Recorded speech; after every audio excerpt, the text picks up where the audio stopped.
Apa yang dimaksud dengan Islam kafah? Seperti yang disampaikan oleh banyak orang bahwa berislam itu harus kafah. Kafah artinya utuh, menyeluruh. Apa yang dimaksud dengan Islam kafah itu sendiri? Jadi penting ya kita mengetahui maksud dan makna daripada Islam kafah. Allah Subhanahu wa taala berfirman dalam Al-Qur'an, "Ya ayyuhalladzina amanu dkhulu fis silmi kafah wa la tattabi'u khutuwatis syaitan innahu lakum aduwwum mubin." Wahai orang-orang yang beriman, masuklah kamu ke dalam Islam kafatan, secara utuh, menyeluruh, dan janganlah kamu mengikuti langkah-langkah setan. Sesungguhnya setan itu musuh yang nyata bagimu. Dalam ayat ini Allah Subhanahu wa ta'ala memerintahkan, menyuruh semua orang yang beriman agar masuk ke dalam Islam secara menyeluruh, secara totalitas. Ini perintah Allah Subhanahu wa ta'ala dalam ayat ini. Jadi umat Islam, orang-orang yang beriman jangan setengah-setengah ketika masuk Islam. Berislamlah dengan kafah. Kerjakan semua ajaran-ajaran Islam. Amalkan semua syariat-syariat Islam. Jangan kemudian mengamalkan sebagian, meninggalkan sebagian.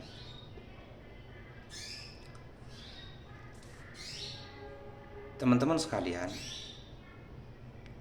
penting juga kita mengetahui asbabun nuzul dari ayat ini ya. Akhraj at-Tabrani anna hadhihi al-ayah nazalat fi Abdullah ibn Salam wa ashabihi min al-Yahud annahum azzamu as-sabtah wa karihu al-ibilah ba'da qabulihim al-Islam. Al-Imam At-Tabrani meriwayatkan bahwa ayat ini turun dikhitabkan kepada Abdullah bin Salam dan sahabat-sahabatnya dari kalangan Yahudi, yang mana mereka meskipun telah memeluk Islam, beragama Islam, mereka maksudnya Abdullah bin Salam dan sahabat-sahabatnya, mereka tetap mengagungkan, memuliakan hari Sabtu, yang mana ritual mereka memang pada ritual ibadah mereka orang-orang Yahudi pada hari Sabtu. Juga mereka enggan mengkonsumsi, memakan daging unta, karena dalam ajaran Yahudi tidak boleh mengkonsumsi daging unta. Sehingga itu terbawa meskipun mereka pada kenyataannya sudah masuk Islam. Kemudian turunlah ayat ini sebagai seruan, perintah dari Allah Subhanahu wa ta'ala agar berislam secara utuh, menyeluruh. Semuanya diimani, jangan hanya sebagian saja diimani, sebagian yang lain tidak. Jadi ketika masuk Islam, lepas ajaran-ajaran sebelumnya itu diperintahkan, disuruh untuk dilepas. Sekarang masuklah ke dalam Islam secara totalitas, secara utuh. Kita mengamalkan ya, mengerjakan semua ajaran-ajaran Islam itu secara menyeluruh, kafatan. Kafatan itu artinya holistik.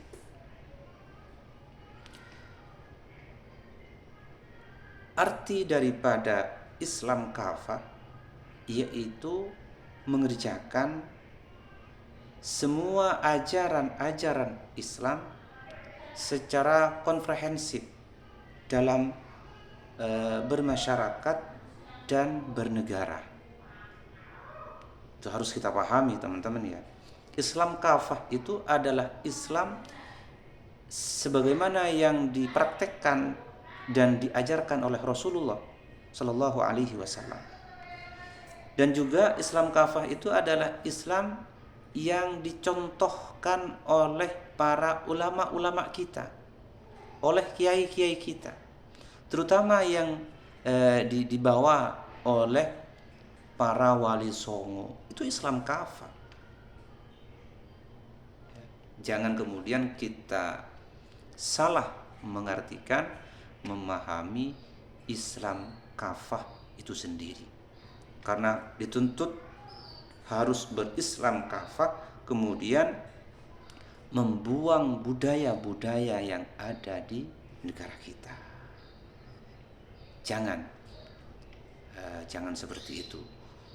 Rasulullah Shallallahu Alaihi Wasallam selama beliau memimpin Madinah, hidup di Madinah, Rasulullah Shallallahu Alaihi Wasallam hidup berdampingan dengan orang-orang Yahudi, hidup berdampingan dengan orang-orang non-Muslim. Itu bukti nyata bahwa Rasulullah Shallallahu Alaihi Wasallam tidak menghapus Yahudi, tidak mengucilkan orang-orang Yahudi, tidak mengintimidasi non-Muslim. Itu yang dilakukan oleh Rasulullah Shallallahu Alaihi Wasallam. Jadi Rasulullah merangkul, hidup berdampingan, berdamai dengan mereka, dengan orang-orang non-Muslim. Itu yang dilakukan oleh Rasulullah Shallallahu Alaihi Wasallam. Jangan kemudian kita karena mayoritas Islam di Indonesia itu kan mayoritas, kemudian kita menekan kaum minoritas. Itu tidak boleh. Itu Islam bukan Islam kafah. Apalagi ya ada sebagian yang memahami Islam kafah itu Islam yang mana karena ajaran Islam itu semuanya ada dalam Al-Quran dan hadis, kemudian mereka mengajak para pengikutnya untuk kembali kepada Al-Quran dan hadis. Kembali dalam artian di sini beristimbat langsung kepada Al-Quran dan hadis, padahal belum tentu mereka bisa memahami satu ayat pun. Jangan salah paham dalam mengartikan Islam kafah. Islam kafah artinya mari kita lihat secara kebahasaan ya. Lihat secara kebahasaan. As-silmu udkhulu fis silmi kafah. Lafal as-silmu sebagaimana yang dijelaskan oleh Syekh Tontowi dalam tafsirnya, Tafsir Al-Wasit. Kata beliau, kata as-silmu baik dibaca as-silmu ataupun dibaca as-salmu itu maknanya sama, bimaknan wahid. Apa maknanya? Maknanya adalah al-islamu wal musalamah. Artinya Islam dan damai. Islam dan damai. Namun ada sebagian ulama yang membedakan antara as-silmu dan as-salmu.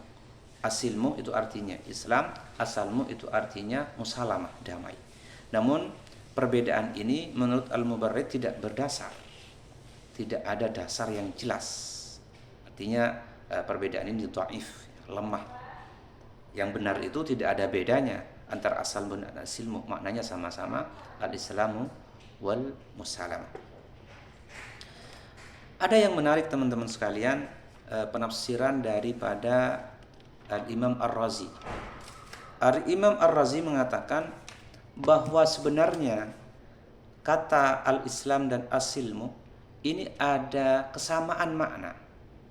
Apa? Makna al-Islam itu al-inqiyad, tunduk patuh kepada seluruh ajaran-ajarannya. patuh kepada ajaran Islam. Apa yang diajarkan, perintah-perintah yang diperintahkan oleh Islam dikerjakan, larangan-larangan yang dilarang oleh Islam dijauhi, ditinggalkan. Tunduk dan patuh kepada ajaran-ajaran Islam. Begitu juga as-silmu. As-silmu makna artinya damai. Damai. Ketika suatu negara damai, aman, tentram, itu artinya apa? Artinya bahwa masyarakatnya adalah masyarakat yang patuh dan tunduk terhadap undang-undang yang diterapkan di negara itu. Maka negaranya menjadi negara yang damai, negaranya menjadi negara yang aman, yang tentram, karena masyarakatnya guyup, masyarakatnya tunduk dan patuh kepada undang-undang yang diterapkan di negara tersebut. Jadi menurut Ar-Razi ada kesamaan makna antara al-Islamu was-silmu. Itu teman-teman.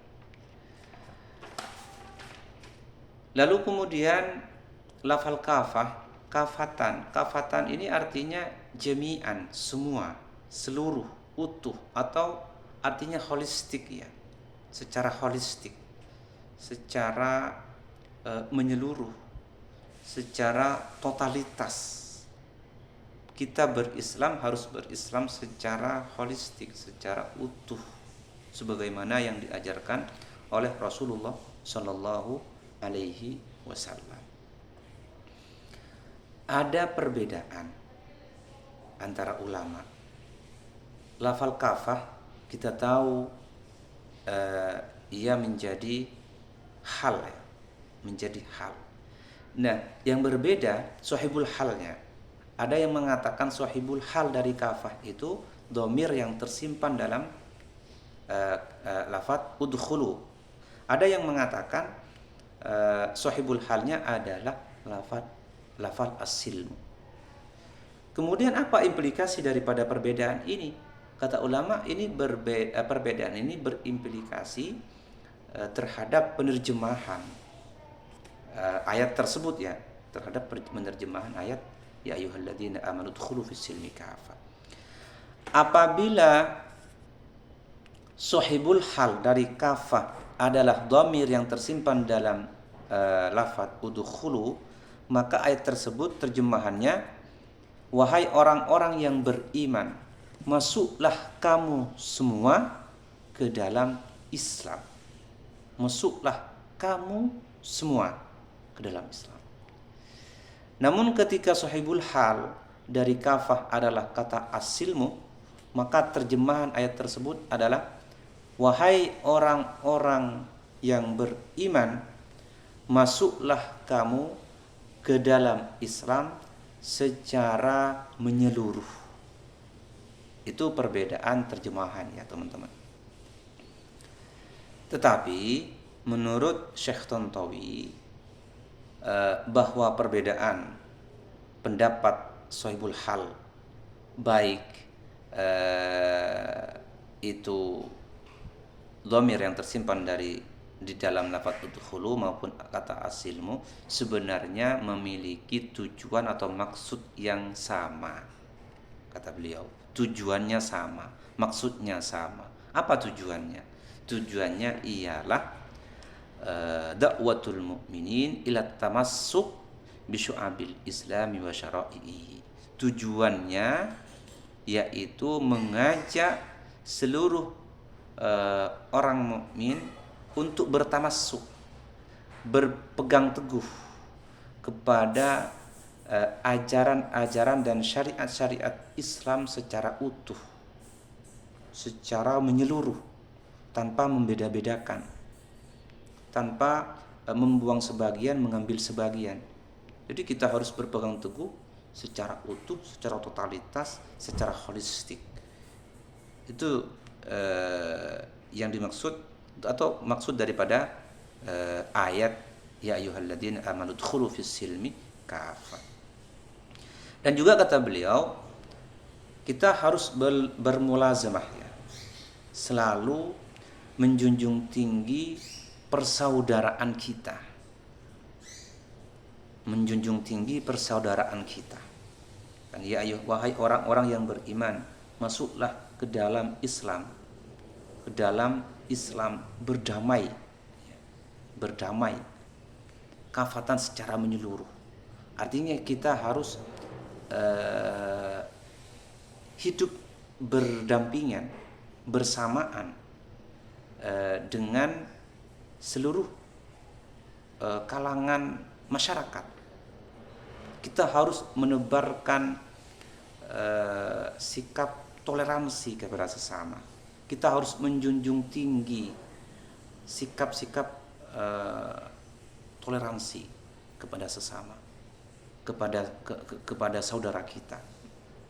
Baik al-ukhuwah al-islamiyah, saudara seagama, al-ukhuwah al-wataniyah, saudara setanah air, maupun al-ukhuwah al-basyariyah, saudara sesama manusia. Kita harus selalu menjunjung tinggi persaudaraan kita. Itu yang dipraktekkan oleh Rasulullah Shallallahu Alaihi Wasallam. Jadi meskipun kita berbeda pandangan, berbeda pendapat, berbeda madhab, kita tetap hidup rukun, hidup bersama. Karena yang dijunjung tinggi adalah toleransi. Begitu teman-teman. Jangan kemudian karena beda paham, beda pandangan, kemudian menghujat, mencaci, memaki, bahkan ada yang mengkafirkan. Itu bukan akhlak yang diajarkan oleh Rasulullah Sallallahu Alaihi Wasallam. Khilafu ummati rahmah, kata Rasulullah. Perbedaan umatku itu adalah salah satu bentuk rahmat, kasih sayang daripada Allah Subhanahu wa Ta'ala. Jadi memang dunia ini kaya dengan perbedaan.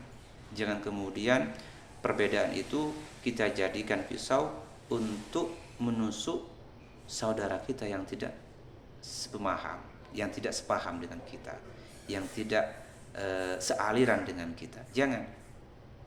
Jangan seperti itu. Jadi intinya teman-teman sekalian, bahwa Islam kafah itu adalah mengamalkan ajaran-ajaran Islam secara komprehensif sebagaimana yang dipraktekkan oleh Rasulullah, yang dipraktekkan oleh para sahabat, tabi'in, ulama-ulama dan kiai-kiai kita dalam kehidupan kita bermasyarakat, kehidupan kita bernegara, kehidupan kita bersama-sama. Itu harus kita junjung tinggi ya, teman-teman sekalian. Jangan sampai kita salah dalam mengartikan atau memahami Islam kafah sebagaimana yang dipahami oleh sebagian orang. Ketika ada orang yang tidak sama sepemikiran, tidak sama pendapatnya, kemudian diserang, dihujat, bahkan dikafir-kafirkan, dianggapnya tidak berislam secara kafah. Bahkan yang lebih parahnya lagi, ada sebagian orang yang mengatakan bahwa Indonesia ini belum menganut, masyarakat Indonesia belum menganut Islam secara kafah. Kenapa? Karena tidak menerapkan hukum-hukum Islam. Mereka tanpa melihat bahwa Indonesia memang bukan negara Islam. Indonesia negara demokrasi yang mana yang dijadikan falsafah negaranya, yang dijadikan ideologi negaranya adalah Pancasila. Namun kita ketahui bahwa dalam Pancasila itu terkandung nilai-nilai Islam. Coba sila pertama, ketuhanan yang Maha Esa. ketuhanan yang Maha Esa. Di sini kan sudah mengandung nilai-nilai Islam. Ketuhanan yang Maha Esa. Qul huwallahu ahad. Allahus samad. Lam yalid wa lam yulad wa lam yakul lahu kufuwan ahad. Ketuhanan yang Maha Esa ini sudah terkandung di dalam surah Al-Ikhlas tadi. Jadi mengandung Pancasila itu sebenarnya sudah mengandung nilai-nilai Pancasila, nilai-nilai Islam. Itulah yang dimaksud dengan Islam kafah. Baik, terima kasih. Mudah-mudahan bermanfaat. Assalamualaikum warahmatullahi wabarakatuh.